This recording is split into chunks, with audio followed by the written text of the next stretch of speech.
এই কার কথা বলতেছ? নামটা পরিষ্কার বলো তো, কার কথা বলতেছ?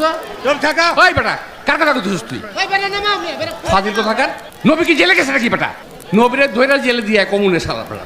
ফাজিল গুলা কোথাকার। আমাদের মূল পরিচয় নাকি মুসলমান না, আমাদের মূল পরিচয় হচ্ছে আমরা বাঙালি। কি বলতেছেন? তারেক রহমান এবং আল্লামা সাঈদী সাহেব কথাগুলো শুনেন।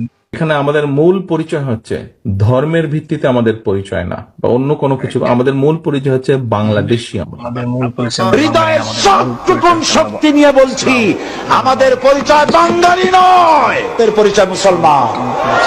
চিল্লায় বলো, আমাদের পরিচয় কি?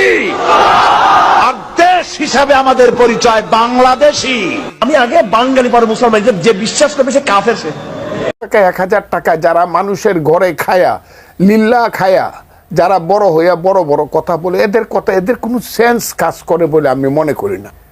বা মোনাজাতের ভাষা পরিবর্তন হয়ে যায়। এরা হইল মোল্লা মুন্সি। মোল্লাতন্ত্র কিন্তু ইসলাম নয়। কাজে এই বাংলাদেশে মোল্লাতন্ত্র হয়েছে, আর ধর্মের নামে ব্যবসা শুরু হয়েছে।